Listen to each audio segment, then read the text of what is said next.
Good evening, people. Welcome to Generational Change. I have a little bit of a surprise. What is tonight? Tonight, we are going to do a special abbreviated version of our wonderful new addition to the podcast, Pontificating with Peter. So, you're going to be hearing from me about a wonderful experience that I had over the weekend.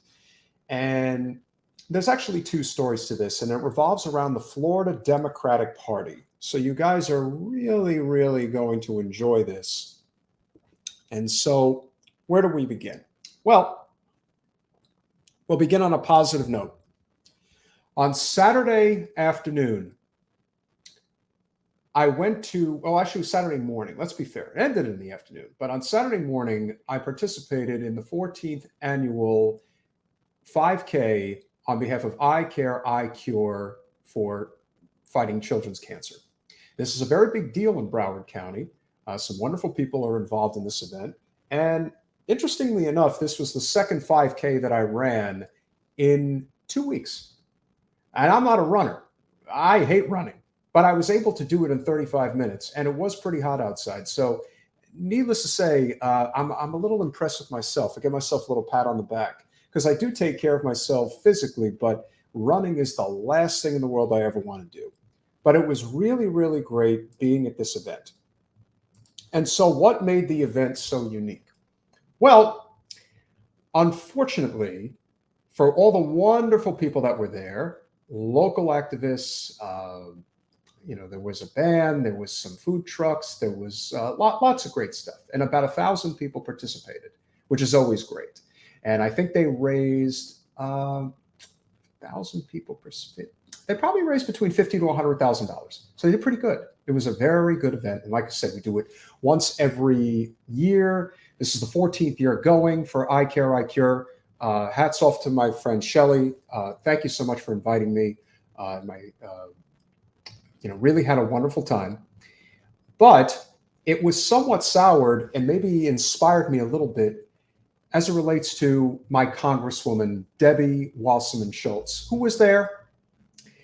And not that I would really care generally about whether or not she attends an event. We're going to run into each other. We're both in politics and we're both in the same area. So inevitably that's going to happen. But what really irked me about this is not the fact that she showed up, but the fact that she had to get on her bullhorn. She had to talk about how anytime Debbie gives a speech, she will always let you know that she's a cancer survivor. Yet, no one ever wants to call out the fact that she is the only member of the South Florida Democratic Congressional Delegation that does not support Medicare for all. Pretty big deal, if you ask me. It wasn't my place to, really go after her. I don't want to do that. I don't want to make a public spectacle or anything like that.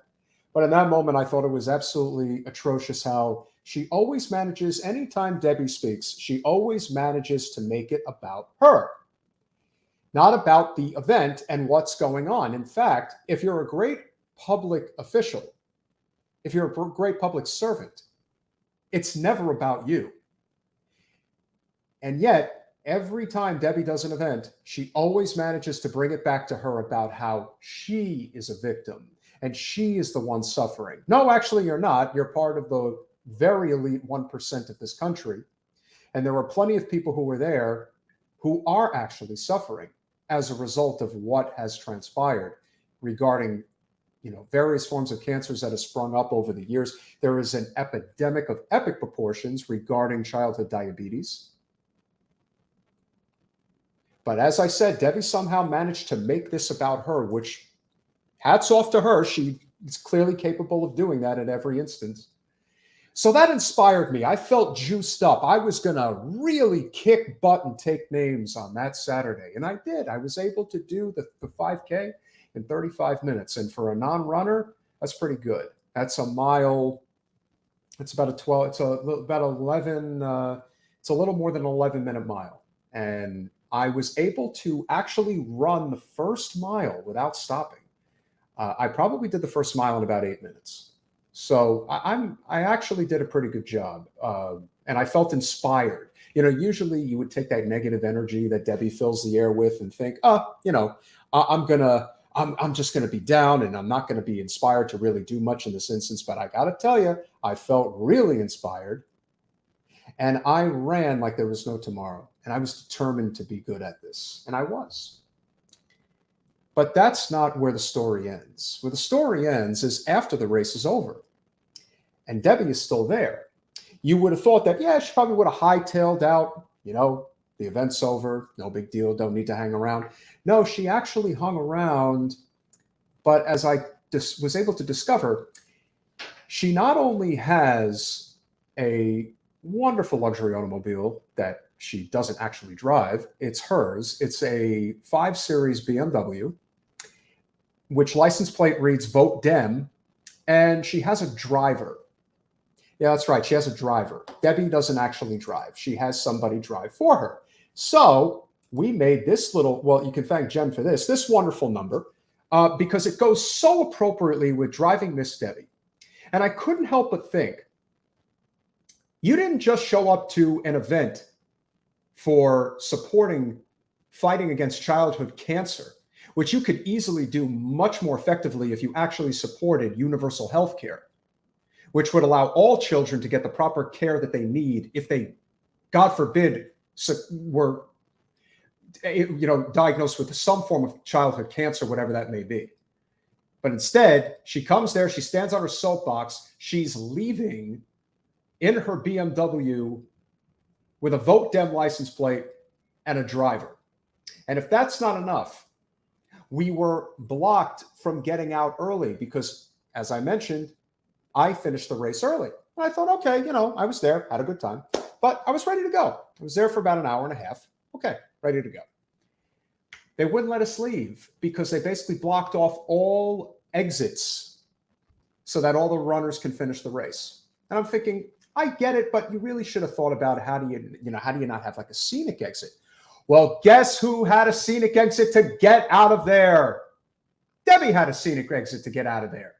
And she was able to go. And when we drove up and thought, okay, well, now we'll be able to get out of here. But no, you can't go anywhere. See, the Congresswoman is a special and more important person. See, she can leave, but you can't. So you got to wait. And we waited over a half an hour. So that was a pain in the butt. But the idea that not only did she show up to this event and give her speech and then leave in her chauffeured BMW 5 Series, she didn't even participate in the event. Now you would say, okay, it's a 5K. Well, a lot of people are running. But here's the problem. There were people walking it as well. A lot of people. Hell, I even saw a couple of moms pushing strollers just to have their kids involved. I even saw some dogs participating, which was wonderful. Hell, that was the main reason I wanted to go in the first place. Anytime there's a family event that involves dogs, I'm there, baby. All day, every day. Debbie couldn't even bring herself to walk the event. But she made sure to get on her soapbox and she made sure to take her private exit out of Dodge once the event was concluding. But she didn't want to wait. So what did they do? They made an exception. This is our representative, and this is how she operates at the local level. This is what she does. And when you become so detached, it stinks. It stinks. But that's where politics is today. We do not have a congressional representative in this area who is one of the people. She is one of the 1%, and she makes it known. And if you saw the people that she was hobnobbing with at this event, you'd understand. I just hope enough people start to realize that representation involves helping the least of these, not the most of these. That's really the big difference with Debbie. And then the final thing I want to mention this evening, which I think is very important before we get to our main show. We hear constantly here in Florida about how we have to support the Democratic Party, how the Republican Party is running roughshod. They're putting these terrible bills up, like the Don't Say Gay bill. Now they have the No Woke bill. These are those wedge issue bills that are always going to prey on the most vulnerable and always excite both bases. But what no one's talking about is how there was a horrifically bad bill that affects everybody that was passed today with Democratic senatorial support. And that, of course, is the anti-solar FP&L bill. 3 Democratic senators made sure that this bill passed. Senator Bobby Powell, who used to be my state senator when I lived in Delray Beach. Actually, no, he wasn't. He was one district over. Close enough anyway. Senator Bracey. And finally, the worst one of all, the one that should hurt everybody, Senator Torres. That's right. Senator Victor Torres, supposedly progressive champion, cares a lot about working people. How could you care about working people if you're voting for a bill that hurts not only their economic opportunity, but our environment at the same time? For those of you who don't know, Florida Power and Light is an energy monopoly. It is the only way to get energy of any kind in the state of Florida. They are owned by NextEra Energy. Now, many of you may remember NextEra Energy. Why? Because NextEra Energy was responsible for the Dakota Access Pipeline. And so now, for those people who wanted solar, it just got 10 times harder here in the state of Florida. From an access perspective, from a cost perspective. But not just that. I mean, we're the state that should be the most rigorous regarding the environment, and we're one of the worst. Yeah, when Governor DeSantis does something well regarding the Everglades restoration, that's great, and we appreciate that. But this is the type of bill that proves who's in charge.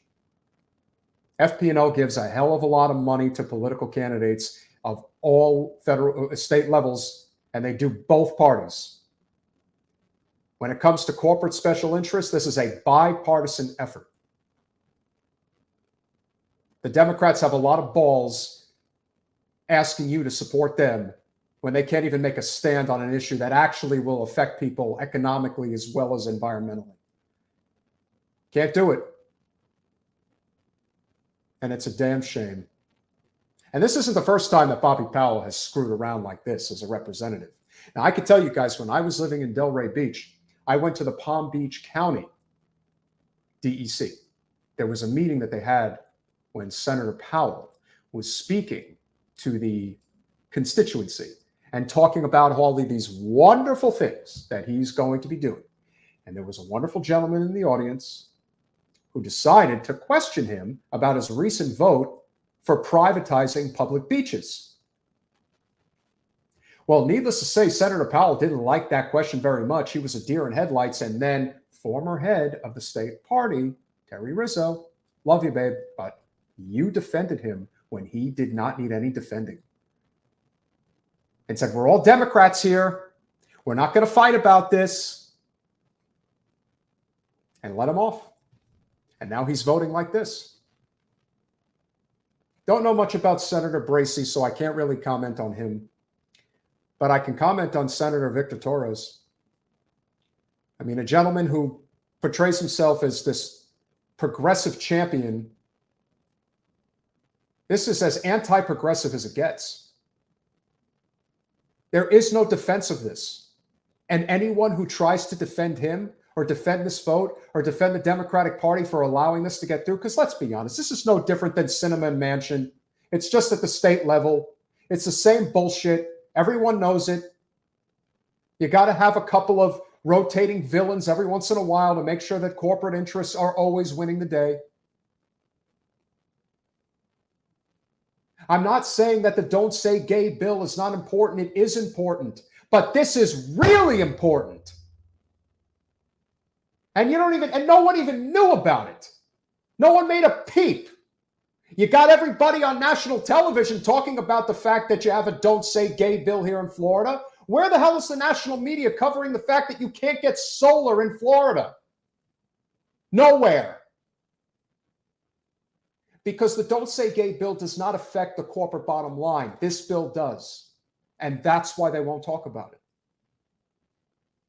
And shame on every one of them. And shame on you, Senator Torres. And I like you. I've met you. I think you're a decent fella. But you know what? You ain't decent when it comes to this.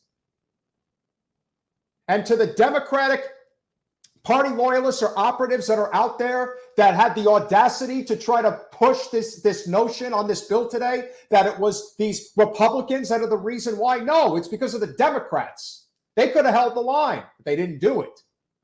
Why not? What have you got to lose? They're not the ones in control of the Senate or the House. And they're never going to be, because they're a phony opposition party. They don't give you any reason whatsoever to support them. And this brings the conversation full circle.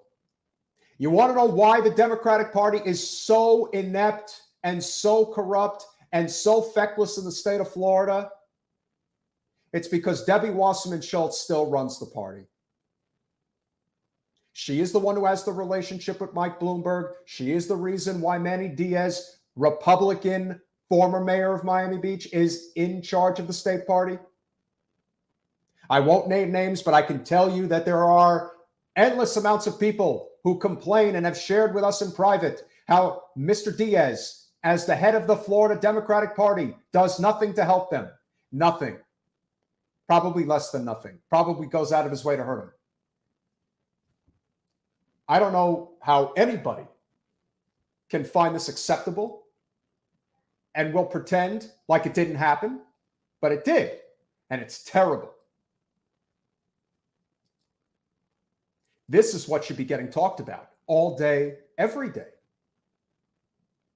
And this is what people should be questioned on. And not just the Democrats, but the Republicans as well. If you are a Republican voter in the state of Florida, why would you not ask your representative, why did you vote against economic freedom and environmental protection? Why would you vote against that? Are you bought and paid for by corporate interests? You're goddamn right they are. You have to speak truth to power, and this is necessary. You cannot be afraid to say what is necessary, and this was a very bad vote. Very bad. So with that said, we're welcoming our first wonderful guest of the evening. You know her as the founding member of this wonderful podcast. Jen allowed me to have my 20-minute rant. I thought it was pretty good. It was good. I thought it was great. I mean, I wasn't at that event, so I felt, that's not anything I could talk about. But the irony of somebody driving a car that says vote Dem in a luxury car with a driver is just hilarious to me. Like the tone deafness is just suffocating. We're too far now. We are? I think so. Yeah, that's better. Okay, dokie. So that was my thought when you told me that. Like, you can't, that shit doesn't write itself. Like, that's awesome. Like, the first thing that came to my mind was the Driving Miss Debbie Saturday Night Live type But like skit. I said, I think what's even worse than the whole, being driven and vote Dem and all that, how do you show up for a 5K and not at least walk the it? 5K? I don't know. And then to prove what an elitist shill you are, because I saw it. This isn't me making this up. I saw Debbie get escorted privately out of the event while we all had to sit around with our thumbs up our ass. Well, that's always how she does an event. She shows up but because she is on a pedestal. How much of a diva can you possibly be? Oh, let me stop myself from even asking, because I'm sure she could be a hell of a lot worse than she is. She's pretty bad. Yeah. She is a purse carrier. She is a purse carrier. No, she has a purse carrier. And she is... That's where I draw the line. When you think about somebody who would call the cops. You've held my purse a couple of times, like on very, very rare occasions. And really only for taking a picture, but not, How she is a purse carrier. Yeah. How do the Democrats defend? How does anybody get up to vote for the Democrats when you have... and that's the thing, and that's I'm when people are like, oh, you're just being insensitive to the Don't Say Gay bill. I'm not being insensitive in any way. I totally understand that it is an important issue, but with all due respect, that issue is a wedge issue because it affects a small part of the population. This bill, the FP&L anti-solar bill, this affects everybody. But nobody pays attention to that. But that's by design. So everybody who gets all wrapped up in that, and do not get me wrong, this is the bill where you're not allowed to talk about sexual orientation or gender identity. It's like you're so not talking about ridiculous. it's It's like ever. I'm telling you, they sit around in a room and think, how could we screw with people? Well, how can we get people all riled up and distracted? Right. But then I'm not saying it's not important. But I would love to see it get to the point where anybody tries to enact that rule. You want to move over? Yeah. I can't because your roller isn't there. Okay. I just You can't. fell too far. I just can't understand. Well, no, but again, I can understand because this is really no different. And we're going to talk about this with Lee. He will be coming in 5 minutes. It's very important for people to understand that the media basically tells you what they want you to know about and what you are not supposed to know about. And this is no different than right now. While we're all distracted about what's going on in Ukraine, there has been a massive bombing escalation in Yemen. And no one's talking about it. No, because those are our friends. We're friends with the Saudis. This is why I can't look. I feel like I don't like anybody bombing anyone. I'm an anti-imperialist. I don't believe in imperialism. And so I don't believe in it when we do it. And I don't believe in it when Russia does it. And I don't believe in imperialism, period. So, but it's for anybody in this country to think we have any moral standing on the issue. It's just ludicrous. Like, I feel like I'm on like a candid camera show. Like, are you kidding me? There's people that literally live in rubble in Yemen, families that live in caves that they've had to dig into the rubble that used to be their homes. And they live every day running in and out as the drones continue to bomb overhead. And that's us in Saudi Arabia. So, it's just kind of hard for me. I guess I'm just a little desensitized. Well, let me ask you this. Do you think if the media spent as much time covering Ukraine, if they covered Yemen the same way, do you think we'd be out of Yemen by now? Oh, well, yeah, that's the whole point. That's the thing we were talking about with Tom Hartman about how Big Brother controls the perception. But, when you say media, what we're really talking about is oligarchs in particular. I mean, it's corporate. It has nothing to do, media is just the platform. It's really more of a corporate control / corporate government control of the content, which is a huge reason why I can't get too incensed about it, because I don't know what we're seeing is real and what isn't real. We get shown things or people pick things up and it's like, oh, that was from 5 years ago. And then they're showing it on a loop. And I'm very hesitant as to what to believe. I do know that Russia is attacking the Ukraine. It certainly is. Yes, I know that, and I am opposed to that. I am opposed to imperialism.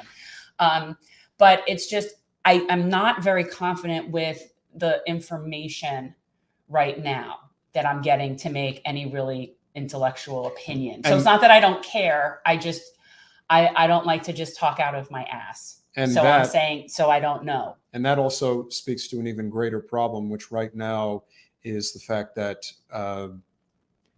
you have the neo-Nazis that are fighting on the side of Ukraine.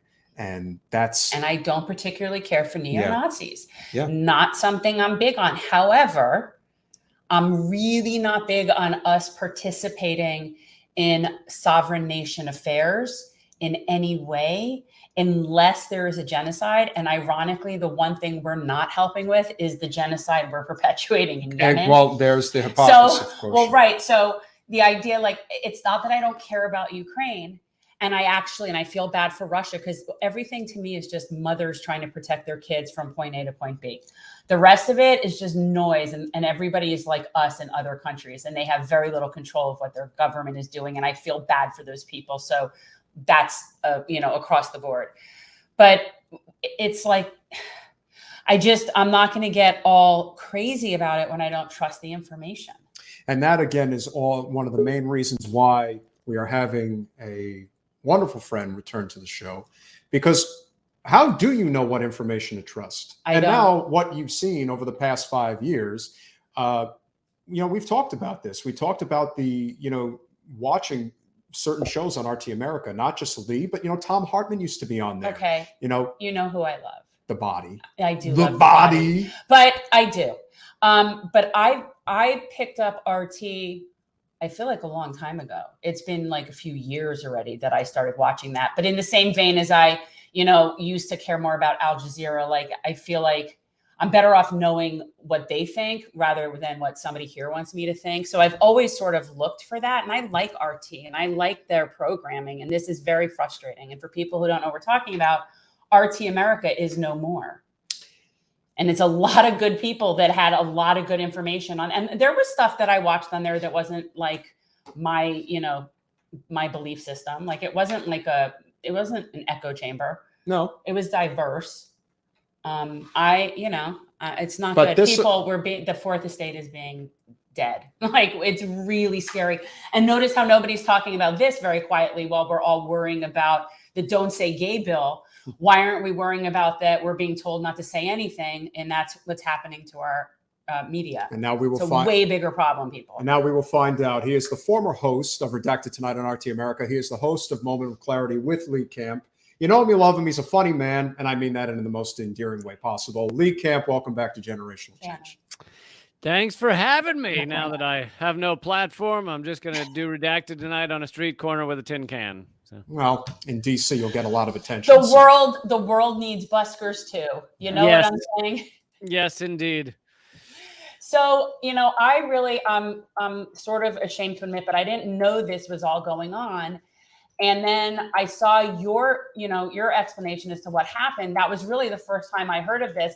And then I went and searched it, and it's not being covered anywhere that this just happened. It's almost like, am I imagining that, Lee? Or is nobody, like, I Googled it and it doesn't come up anywhere that there's no more RT America. There are some articles, but you're right that it's not like a big, I mean, there should be journalists everywhere outraged because they should be defending journalism, whether it's something they agree with or not. And I guarantee you that if Fox News were shut down tomorrow, you'd have people on CNN saying it was wrong. Whereas right now you have all of the liberal Twitter sphere just celebrating and everything. And there are very few articles, there's one CNN article and a few others. And they act like the ones I've read act like this was just some choice RT made because they, had lost viewers or something. I highly doubt that. I mean, they didn't tell us what happened. I have no inside knowledge, but I know that it happened all within the span of a few hours between, sometime on Wednesday. They went from thinking everything was fine and operating to everything is shut down and over, and not even a mumble of we might be back, we might start anew. It is all over. And, as you mentioned, there's varying viewpoints on RT. There are some right wingers there that I very much disagree with. But what united all of us was that most of our coverage, most of what we did was outside of the allowable thought process of your mainstream corporate airwaves. We were outside of the little tiny Overton window, which is allowable arguments on, CNN, Fox News, and MSNBC. And that made us dangerous. I'm anti-war. I'm opposed to this war. I'm opposed to all wars. I wrote every word I said on Redacted Tonight. I was never told what to say. I was never censored, but none of that matters. It's scary to me as a journalism person. It is. It scared me. Oh, yeah. Before I forget, I know that you're now starting a Patreon. So what is that so I could put it up? Yeah, patreon.com/Lee Camp. Oh, well, that's rather straightforward because not only was my show canceled with RT America, but Redacted Tonight videos are on YouTube or banned across Europe and the UK. And my personal podcast, Moment of Clarity, was deleted from Spotify, all in the span of 3 days. So let me ask you, what do you think happened? Really? I mean, obviously, you don't know for sure. This is just speculation. Like, what happened at the top that trickled down to cause this? Like, what's the reasoning here, other than clearly stifling the voice? But I mean, who made these decisions? Like, where does this come from? I mean, I don't know. It was obviously a decision made by management, but that doesn't mean that they really had a choice. It seems to me that it had to either be literally the Justice Department saying you're done, or some kind of sanctions that basically made it so that these, the executives at this news studio could be arrested. But whatever it was instantaneous, which, if people like to say, oh, well, they lost some of their distributors like DirecTV, but they had money to operate for at least several months, if not a year. they had huge online presence, so they would keep being seen. And if it was just a matter of needing to cut back, they would have probably cut back to just being a news, station and getting rid of some of the other personalities. But none of that happened. It was instantaneous. Very interesting. We are seeing the complete destruction of independent media everywhere. The channels are suppressed heavily. We deal with it on a regular basis. This is a worldwide sure thing too, just so you know. It's a worldwide thing. And we are kind of living through a 1984 type situation. And what's even more surreal is how especially comfortable liberals welcome censorship. It is incredible to me how they embrace it. And listen, there's hypocritical conservatives as well, but there really is this niche group of liberals, especially in big city dwellings like DC, New York, LA, where they cheer this on. They cheer on this idea, oh, we silenced this person. Oh, if you were happy about Alex Jones, this is your problem. This is your problem. Yeah. I wasn't in favor of Trump being deplatformed, and I'm never no. And if anything, I thought Trump should have been punished. But it's like you just cut him off forever. No, now it's like you want the movement to go underground. And if you could talk about what that's been like, watching this slow death that's been going on, and everyone's feeling it now. And we've been trying to tell people, you spend your days getting into like these Twitter wars and these YouTube channels commenting on other, like you guys are so lost as to what's going on right now. This is a much more serious problem that I don't think people realize, and would love to hear your thoughts on that. Yeah, I'm not one of those people who just because it happened to me, I suddenly started to care about it. I've been talking about this for years. I think the first one to be cross-platformed, cross-deleted from multiple platforms was Alex Jones. And I said then that I disagree with just about everything Alex Jones says, but unless he's calling for people to be harmed physically, then I don't think that should happen, because guess what? It's going to happen to us next. It's going to happen to you next. And sure enough, here we are. And instead, people like to act like, Dave Chappelle and Joe Rogan have been canceled. They're still on the largest platforms in the world. Like, no, I've been deplatformed. I've been canceled. Like, it's this laughable debate. But yeah, it's been going on for years, largely since Trump got into office was when it started. But a couple of years ago, and very few people raised hell about this, but I tried to, there were 800 pages deleted from Facebook, including Free Thought Project, Police the Police, an anti-police brutality page, the antiwar.com.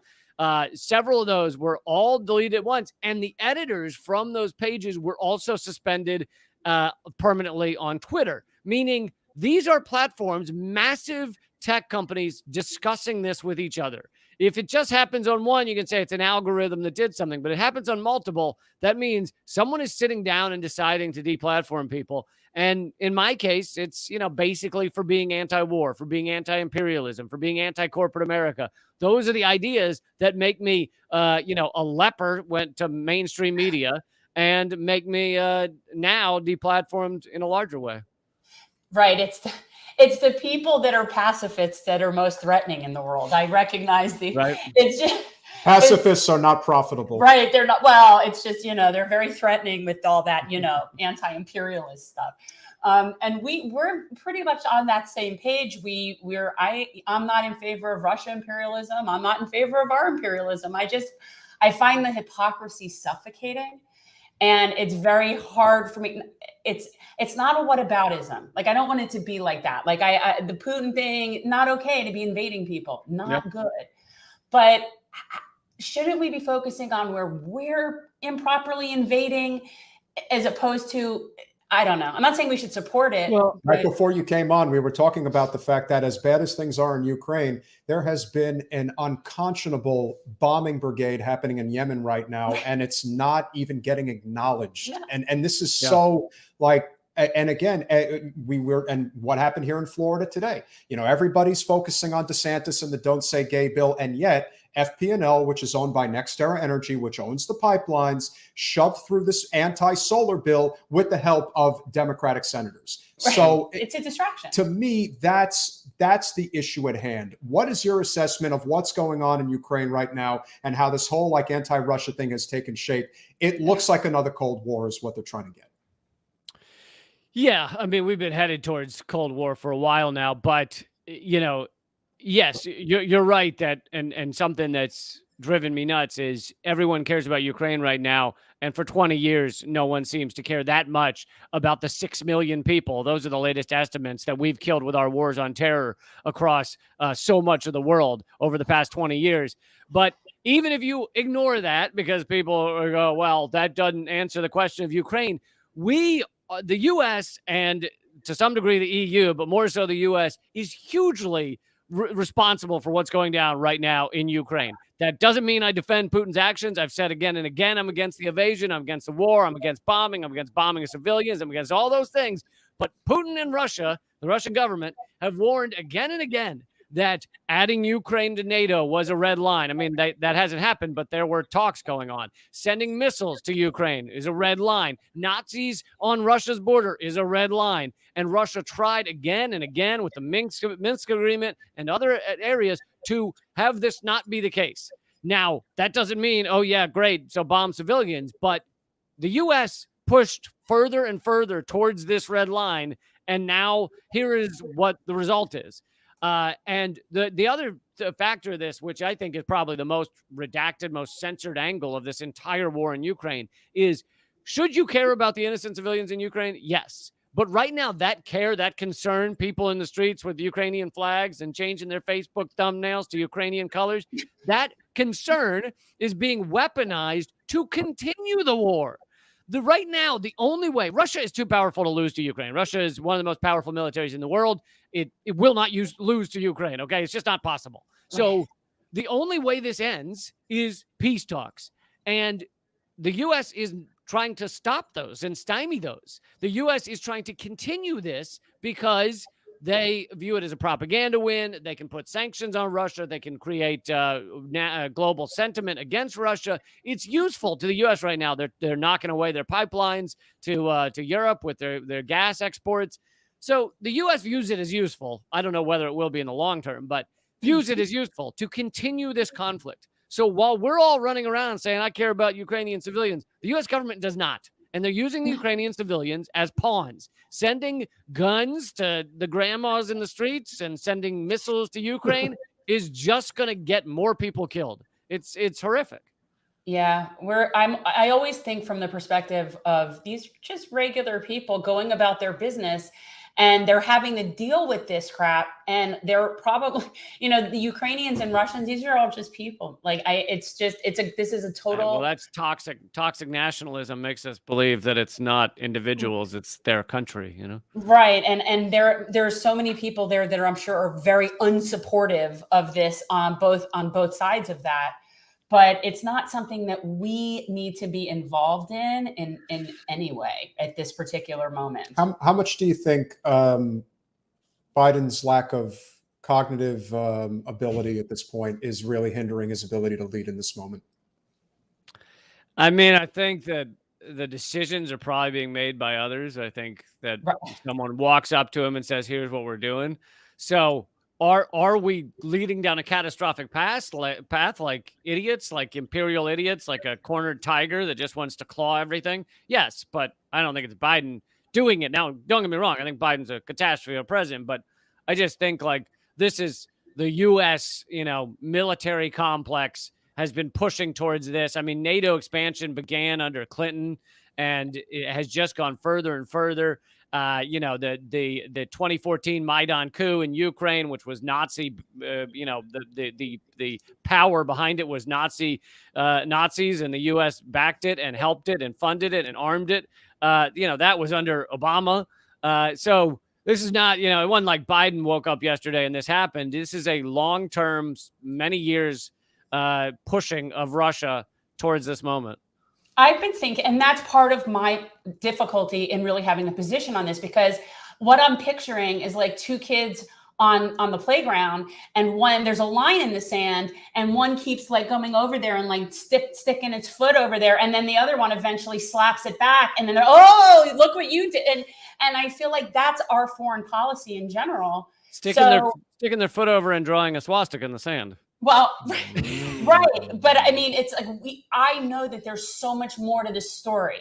It isn't that one day Putin woke up and decided, I'm going to go bomb the Ukraine, which, granted, I do think he's also a psychopath. I think a lot of these people are psychopaths. But there's a backstory that we don't have, that we don't get, that I do think is relevant. And like, nuance matters, people. Like, I don't know how to explain that any better. Like, and I feel like that's just totally gone. We don't have that at all. There's so much of this conflict that is left out of all your mainstream airwaves intentionally. I mean, after the Maidan Nazi-backed coup in 2014, the Donbass region, which many of them consider themselves Russian, they had these borders thrust on them. Hey, you're Ukrainian now. And they go, no, I'm not. I speak Russian. I have Russian culture. I don't view myself as Ukrainian. And they say, too bad, you're in Ukraine now. Well, many of them have been fighting these Nazi battalions for the past 8 years. 15,000 people have died in these wars in that region.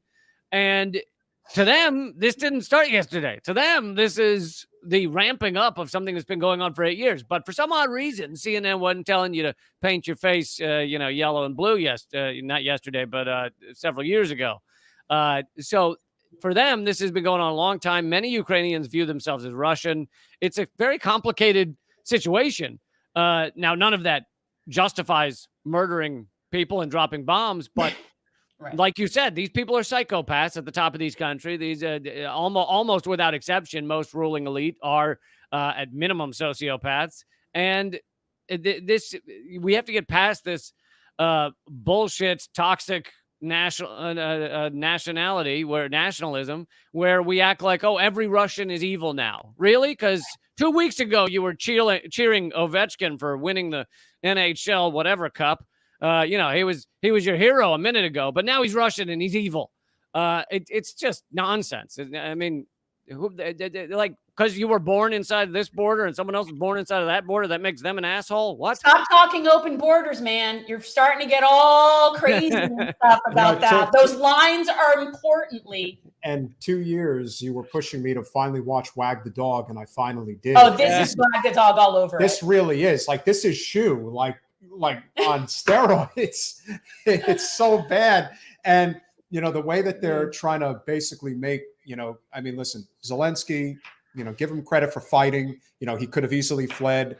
But they're basically trying to, saint this man or knight this man. And I'm just thinking, this is war propaganda at its best. And everyone is falling for it after everything that we've gone through. No one wants to ask questions. Yes, Putin is wrong, but for every action, there's a reaction. There's a reason why we're there. And it's almost like the State Department has to shut down. Here's a great example, Lee. Would love to get your thoughts on this because, again, another thing the media will not share with us unless we're politicos and really paying attention. The Biden administration pushed on, a couple of new rotating villain senators to make sure they vote against making sure the sanctions affected the petroleum in Russia. So everything else gets covered, but yet the one thing that would actually hurt the oligarchs, now that's off limits. And as the first rule of Fight Club. Yeah, don't talk about it. So when everyone's advocating for sanctions and everyone bitched at us because we said sanctions are the wrong way to go, it's like because sanctions hurt the vulnerable, not the powerful. Right. Yep. Well, and the oil issue is far more complicated. Despite the fact that the U.S. has become an exporter of oil because we're fracking and we're turning everybody's water flammable, we fear right now that Russia could turn off the oil spigot, which could hurt Europe, which we wouldn't have enough oil to supply Europe if that were to happen. Right now, Russia is still supplying Europe with oil, even without the Nord Stream 2 pipeline, and so. You can read the news the past couple of days. The U.S. just flew and met with Maduro about getting Venezuelan oil. They met with the president that they claim is not the president to get Venezuelan oil. Like, clearly someone did not plan ahead on this because when Russia shuts off their oil spigot, it is ugly times for Europe especially. And, what are we going to just watch Europe starve as we say, that's okay, we're fracking the hell out of every neighborhood, so we're cool. It's things are going to get ugly in a lot of ways if this keeps going down this path. Yeah, not to mention the people, but that's not the concern of anybody in power. This has nothing to do with all those people over there. And again, everything is all just one big distraction because they're all. Well, I think it also might have to do with their economy. I wondered about that. Yeah. Like, to me, I know that their economy is Russia's economy is in a really bad way. And when I think of the movie Wag the Dog, I think of, okay, I'm Putin and the economy sucks and I'm probably unpopular and I'm very insecure because, I got issues. And what would make people like me and support me? A good military action. We got to, the whole thing. And I think that it just didn't go that way. I think it didn't go that way. But that doesn't give credit to the fact that he has tried to. And again, I'm not saying he is wonderful. I've criticized every level of this invasion, but he has tried to have these agreements where they would promise not to be in NATO, where they would stop receiving missiles from the U.S. He's tried he's made clear what could be the peace agreements that would have stopped all of this. And we just violated them all or pressured Ukraine to violate them. So, yeah, you mean that he doesn't like war games at the border? That's not fun for him. He's not into that. Nazis killing Russians at the Russian border is for some reason a sore point, considering 27 million Russians died fighting World War II. 27 million, 500,000 Americans died. So for them, it's a bit of a sore point. Yeah, actually telling the truth. And as we pointed out a while back, we flew the American flag over Iwo Jima, but it was the Russians who flew the flag over Berlin. Why do people, we're so easily and quickly manipulated where history fades away and it's just this one record of the victor, because we were friends with them until then the military complex had nobody to fight about, and then that wasn't profitable, so we had to have an enemy and it had to be them.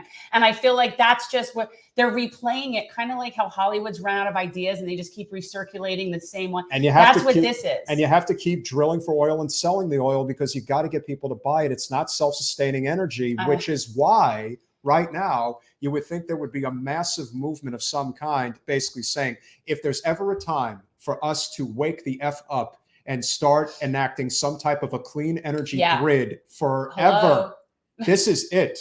We should never, ever have to worry about this again. And to me, this is the moment. Yeah. All of this is going on while climate change continues. Like fossil fuels need to stop yesterday. And yet instead, this is all anyone is focused on. Don't you find it sort of like, I look at the people that run around talking about this, like they're so arrogant. They really think like they're so much bigger than the universe, that really they're going to run around and do all this. Like I always sort of have this thought that at any moment, the universe can be done with us at any moment. It could be a comet coming from, it could be a lot of things. Who the hell knows? We don't know. Well, we'll kill ourselves.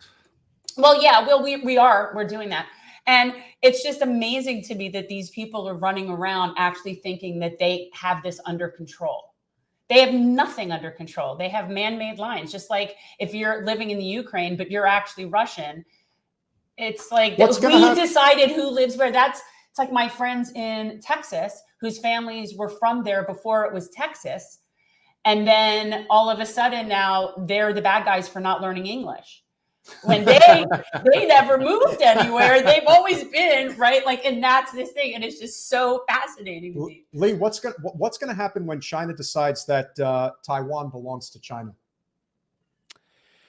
Well, yeah, there's a lot of issues with China, not least of which being that they own all our debt. So, considering Russia and China have an alliance and we've been doing everything we can to alienate China and piss them off. I mean, we are a late stage empire, and now all we have really remaining for our so-called strength is just military action. 900 military bases around the world, whereas Russia has, I believe, 18 outside of Russia, almost all of them in former Soviet bloc countries. And China, I believe, still has one outside of China. So we're trying to own the world with military force while the world is moving on economically. But I just discovered today that apparently Nicolas Maduro is actually the president of Venezuela. I thought it was Juan Guaido. I wasn't sure about that, But our congressional representative, Debbie Wasserman Schultz, tells us all the time that Juan Guaido is the president of Venezuela. So I was just completely in shock when I heard about that. And so now apparently no nation on earth is more sanctioned than Venezuela. So we decided now that because we actually need them, that maybe we might lift the sanctions. But here's the thing. Does anybody in their right mind think that those sanctions affect the wealthy people that are in charge, like in any way, shape, or form? No, I mean, that sanctions in general are economic war, and Yes. who do they harm the most? Well, they kill the infirmed, the elderly, babies that can't get medicine. That is who dies and struggles the most under any kind of sanction. Right now, we are killing more in Afghanistan with our economic war on them than we killed with our bombs. The UN estimates that we have killed 100,000 in Venezuela from our sanctions, basically cutting off medicine and medical devices, etc. And we're doing it to Iran. So we put these sanctions on countries. We know that it will kill mostly elderly, babies, the ill. That's who it kills. And we think that's useful. I mean, that's how disgusting our government is. They just view that as useful. Yeah. No, to me, it's warfare. And it's amazing that it doesn't, well, we know why it doesn't get coverage, why nobody is really talking about why that's going on. And we are the bad guys. We are the rogue nation. And the only reason that we're not held accountable is we removed ourselves from the International Criminal Court. So, that's so convenient for us. And passed an act that is lovingly called the Hague Invasion Act in 2002, saying if anyone gets brought to the ICC that's an American citizen, we will invade the Netherlands. Have you considered, I know it's very quick, and you probably haven't even had a chance to really reflect on what's happened. Have you considered what your next options are? And one of the things that Jen and I have talked about, because we really, you do this for a career, we do this to be involved. This isn't, how we pay, how we make a living. But we really think there needs to be an independent media.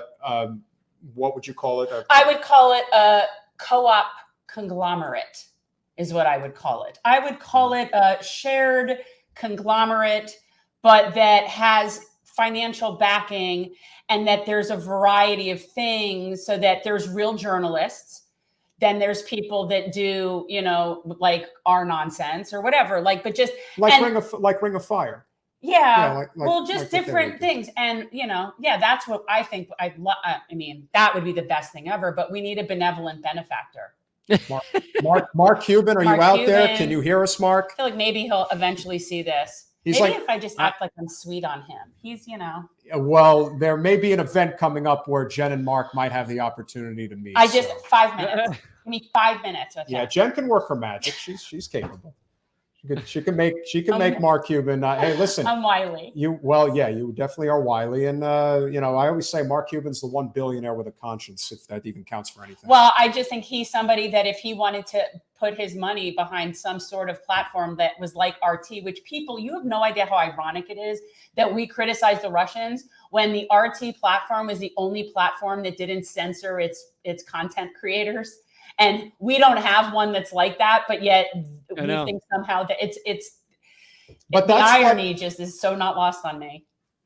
Or how about the irony that my show Redacted Tonight has finally been redacted? So. Yeah. Well, I mean, that was inevitable. Nothing lasts forever, though. That's inevitable. And after they redacted it, they discovered, oh shit, we don't want anybody hearing about this stuff. No. This is way too good for working people, and we simply can't have that. And now, this is, like I said, it's this. All right, so now Lee's gone. Who's next? So what are you going to do, Lee? What's your plan? So my plan is so far to try and find the funding to create something similar to Redacted Tonight. It won't be the same, but something that has that feel. And so I have the patreon.com/Lee Camp, and hopefully that gets it started. Luckily, all the things that I was doing outside of Redacted Tonight continue. My video series, Moment of Clarity, my podcast, Government Secrets, and Common Censored. Those all continue. And I actually created a website that's a little bit like what you're talking about, except not with big funding. It's it aggregates just a bunch of independent, great left-wing voices at radindiemedia.com. And, it's it's kind of it doesn't have a lot of funding. It's not a money maker. It's not sponsored by anybody. It was just created by me and Eleanor Goldfield, and the goal was that not only could it serve as kind of a digital newspaper for people every day to check, what are the awesome voices out there saying, but on top of that, if any of them got deleted, people could go to Rad Indie Media and still find their stuff. So ironically, now I'm the one who needs people to go there and find my stuff. But Yeah, no, so like, that is the wrong Red's website. Oh, Radindiemedia.com. yeah, okay. not Indy like Indianapolis. Or like indie media. I God's don't sake. know. It's I'm trying. IE, Indy. Okay, so www.rad RAD. INDIE. INDIE Rad.com. Is that right? Yes. Did I do that right? All right. Well, you Rad guys will Indie. yell at me again if I do it wrong. We'll Rad see. Indie. Let's see. How's that? Is that better? No, you're still missing the word media. Radindiemedia.com. See, All right. now you're responsible for that And one. I'm the pothead. But is this like what we're talking about, like a co-op where there's different content creators and and is it all people that are doing like real journalism? Is there any nonsense there? So you call nonsense your show? Is that what you said? Yeah, and well, like us, yes. But that's what I'm saying. Like, is what I you're is wouldn't that say our show is nonsense. I would say we Okay. have fun, but we talk about serious No, stuff. we do, and we No, do. but a both minute real ago you journalism. said nonsense like us. That's what I was asking. Yeah. Well, I just mean because we're not journalists. I'm not out doing investigative reporting. I do like to think that we rotate actual journalists on to give information, but I would not put myself out there as a journalist. So that's why it's journalism versus personality shows. So like my show at RT America was a personality show. right. Yeah, we have both. There's no the only dividing lines are watching, listening, and reading. So podcast, video, or articles. But we don't divide it by journalism versus personality. Right. Cool. That's fun. Yeah, that stuff is very important. We need to support that kind of stuff, guys. You really should support Lee because he is a proud young papa for the first time. And Yeah. obviously I didn't know you had a baby. yeah, they just had a new one. I just taught him the word unemployed. Well, it's. I don't think you're going to be unemployed for very long. You are very No. talented. You have a great wit about you, and obviously you do a lot of great work. It's not easy to deal with this, obviously, and this could not have come at a worse time. But of course, we're going to do whatever we can to support you guys. If you can help, patreon.com/Lee Camp. He is always very entertaining. And of course, we will hopefully have more of these conversations going forward. We know that you're on limited time this evening. Thank you for coming on. Anything you want to plug before you head on out? Hey, by all Patreon. means. Well, Patreon. That's it. Yeah. If people liked Redacted Tonight, then I hope they chip in and get all the perks at Patreon/Lee Camp. And yeah, just keep fighting. And the context of our reality is so important. So, people want to act like you're more virtuous right now if you're ignorant. If you just spend a moment going, yeah, but there are neo-Nazis heavily infiltrated. Like, you just start to say that and they go, nah, nah, nah, nah, nah, nah. And it's like, no, we need to be, we need to get the context. We need to be intelligent about all this. And we need to understand the geopolitics of this whole situation rather than just changing our thumbnail to Ukrainian flag colors.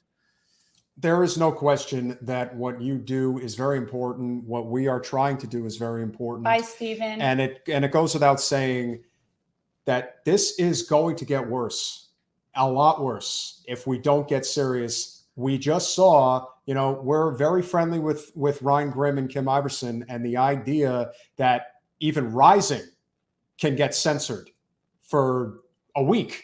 Who knows if they're going to get this 3 strikes and out? And this is a station that's on the corporate algorithm. So to suggest that we're not all on borrowed time regarding having independent voices, if you don't think we can't be censored into oblivion, because there is a growing awakening amongst the working class in this country. We see what's happening with the labor movement, and that is the future. It is very important that not only do you guys support Lee's work, but we need to be supporting each other. We need to be not doing this constant infighting. We are strength in numbers, and I have no doubt that we can get a lot better at this, even if it takes a moment like this for us to, say, God damn, it's really bad. But Lee, we can't thank you enough for coming on this evening, and we certainly hope that you'll come back again soon, and let's keep this conversation going, brother. Thanks, Lee. Talk soon. Thanks a lot. Bye. Anytime, man. I can't. Yeah, I'm not going to address it. No, I am not. So, yeah. So that happened. So RT America is no more. Yeah. Jesse, if you are out there, I love you, and I would love to talk to you about this. And I'm sure you've got something to say about it. Just saying. John. No. Oh, Jess. Oh. Ventura. Oh, yeah. I mean, that's what I'm saying. I mean, the whole RT America got canceled, and now Jesse is, not that I'm like concerned about how he's going to eat or anything, but it still just sucks. And I would love to hear his comment on it. Matt, I agree with you.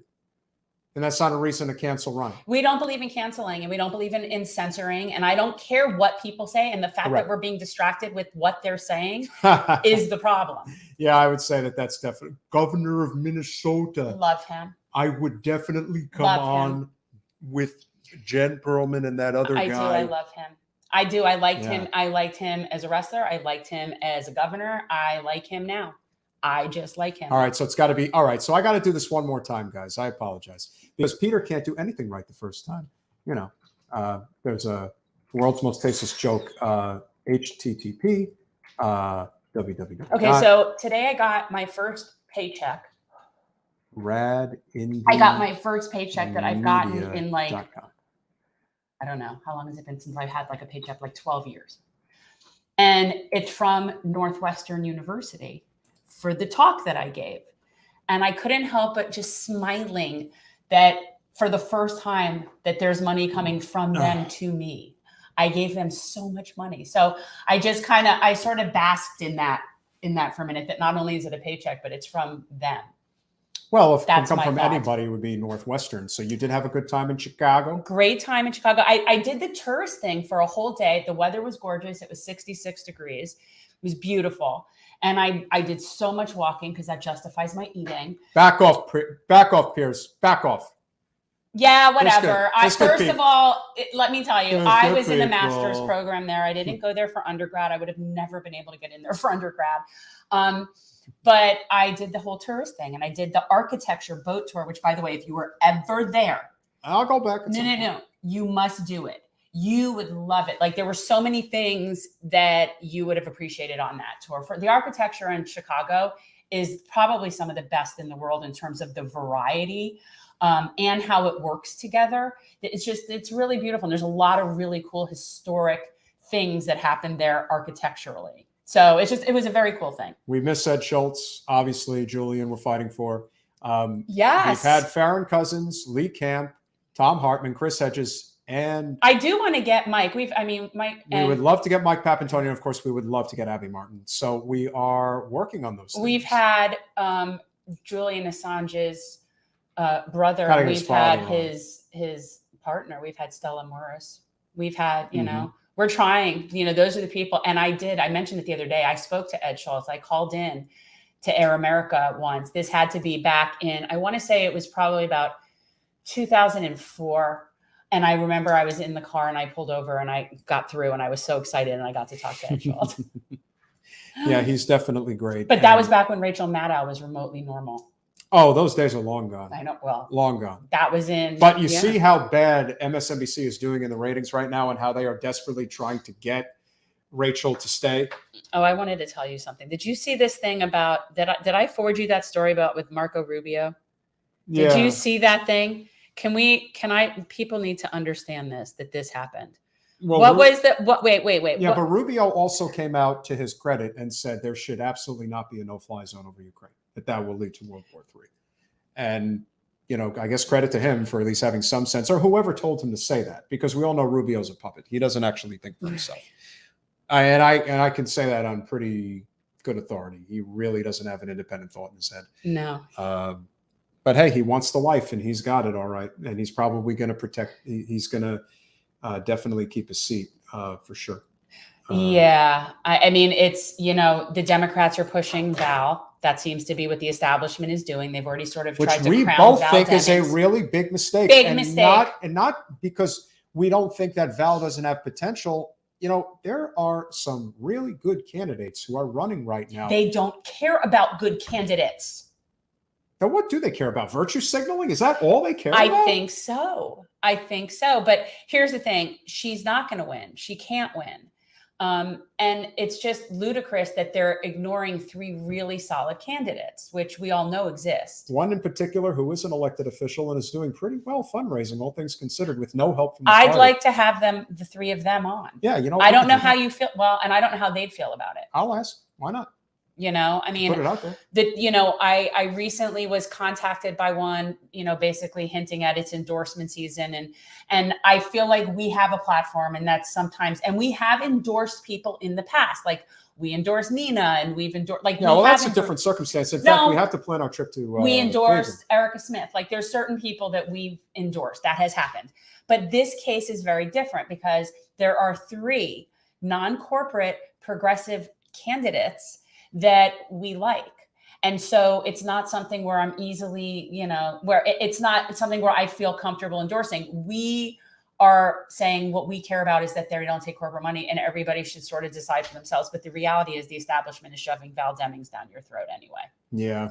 And unfortunately, there's not much to write home about, as far as the gubernatorial race is concerned. But, again, the party, unfortunately, in the state is it's a mess. It's a terrible mess, and it's only getting worse. And okay, this was what I sent you. Okay. 2 GOP senators shared photos of Zelensky during the call after they were asked not to do so by the Ukraine. So there were all these senators on a Zoom call, on a telecall, on a video call. And they were all asked ahead of time to not share pictures. And Rubio and Steve Daines, I don't know him, but he's obviously he's some sort of douche if he's in this. Cool. And that really goes to show you, like, Rubio, like, what a little pissant. Yeah. He's like, they told me not to show pictures. I'm going to show this. Like, seriously, he's the kid that had the kick me on his back. Well, he is. And was probably shoved into so many lockers and is just so overcompensating.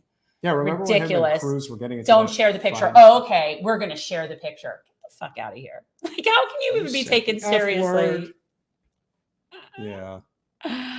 Yeah, so that was what it is. Doug, we have no channel mods. No one cares about our show, so unfortunately we have no support. Do we need channel mods? We kind of do, because there's always people in the chat who want to try to goad us into getting their attention. We're not going to do that, so it is what it is. But yeah, from a Saturday meeting. But what do we have coming up on Wednesday? What do we have coming? I don't know, because you did like a whole switcheroo on me today. Everybody knows that the labor movement really is the future here, and that's what we need to be focusing on. And so on Wednesday, we are going to we have Shahid. That's right. Shahid Buttar is coming on. He is running. I'm assuming he's running for the Saints. Have they not been redistricted or anything? No. Okay. Not that I know of. And we are going to have a very important conversation about fun 21st stuff. Century Bill of Rights. Second. 20 or 24. Well, it's a 20. Well, either way, you could call it whatever you want. It really stems from FDR's second Bill of Rights. It's been talked about before. This is not novel, but we're going to be talking with a couple of people that recently wrote a really good article in Common Dreams about this. And the idea of that, we're entitled to things like healthcare and a living wage.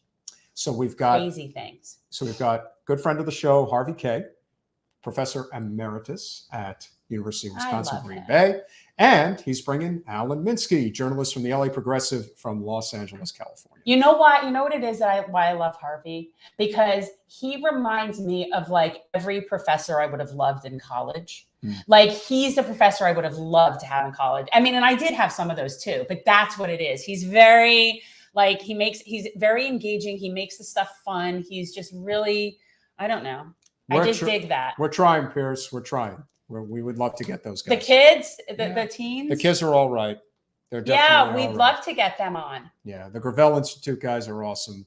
And we would love to have them on. We should do I'd love to. Did they do a stream? We should do a cross stream with them. Yeah, that would be awesome. Do they have a stream? Do they do a show? I'm not Is that what they do? sure about that, but we are going to have a big. I don't know if it's going to be a crossover stream, but it'll be interesting to see what happens on Monday, next Monday. Wait. Let's see what's happening. We have a huge content creator on our podcast. Oh yeah, the amazing atheist. But even before that, so Peter's really good about getting people. I'll see something and I'll take a photo snapshot of somebody's Twitter and I'll say, can you get this guy to come on the show? Mm-hmm. And he usually does. Like with the exception of a few really high-end celebrities that are definitely, you know, out of our league, you've been pretty consistently good. But so I saw something about this gentleman who's in Orlando about this. He's a housing rights advocate, and some of the things that they're doing to overcome what's going on in terms of like the homelessness, unhoused people. Florida's really bad right now. Miami's the worst in terms of increased rent costs. I don't know. They're in a fight with Tampa and Orlando. It's just bad. It's just bad. And so this gentleman, what was his name? I forget his name. Austin Valle. So we're going to talk with him, and then we're talking with the Amazing Atheist. I always thought I was the Amazing Atheist. I didn't know that was a thing.